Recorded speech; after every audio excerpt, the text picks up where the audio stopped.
This is the book I have written named Science Encounter Mindfulness of Buddhism. It's a bit definition of a sati, a Pali term. Mindfulness is translated from the term from sati in Pali language. Sati is a key word of the entire Buddhist teaching that can be applied in everyday life.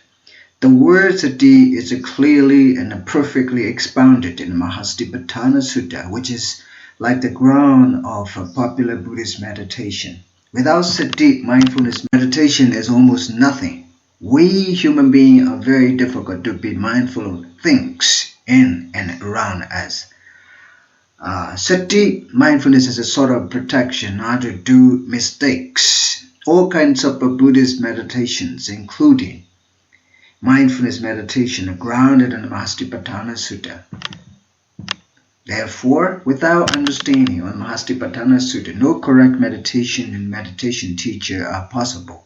No matter how big, how great, and how popular you are for teaching mindfulness meditation, if you have no knowledge in the mindfulness Mahastipatthana Sutta, your way of teaching mindfulness meditation will be imperfect. Here I want to explain a bit of the definition of the sati. Sati literally means being aware of or mindful of something, not to get experienced with any small or big trouble, or to protect oneself from unnecessary suffering. Sati has its own four individual qualities, as other mental concomitants do.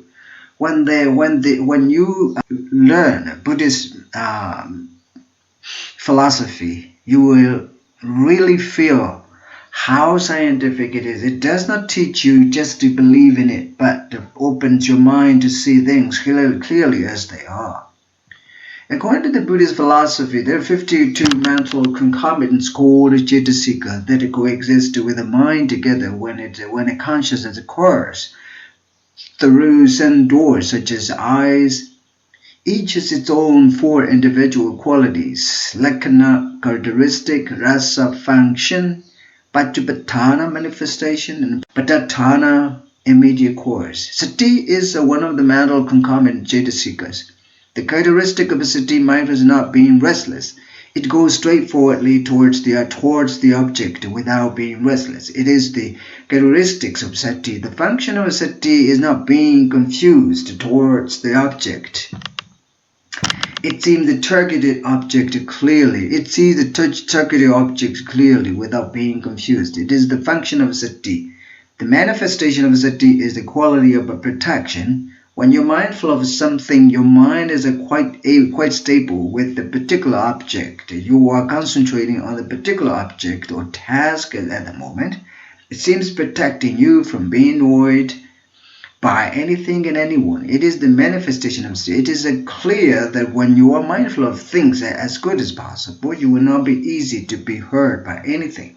Sati simply means not missing anything at any moment when you are seriously and attentively practicing it. When you become well-trained by practice of mindfulness under the close guidance of a very well-trained mindfulness meditation master, you will wonderfully see how your way of thinking and behaving is obviously changed by practice. I have experienced with such a situation a lot in my life. Of course, it may take weeks, months to see the benefits of mindfulness practice. Finally, we see our quality of life developed by such mindfulness meditation practice. It is not religious practice, but scientific one. Actually, Buddhist meditation has nothing to do with any religious faith, belief, but practical understanding. Faith cannot make you understand, but practice can make you truly understand things as they are. At every end of a Dharma talk, the Buddha always ends by saying, Apamantena sampadeta, to the audience. It means being mindful of everything, to live perfectly. Therefore, you can see how much important sati, mindfulness, is in the Buddha's teaching and for Buddhism, even for everyone's life. or if we are not mindful of things in and around, you can imagine how many mistakes we are going to do in an hour without due deep mindfulness. We may do quite many mistakes in everyday's life. If we are very often doing mistakes, how can we be happy?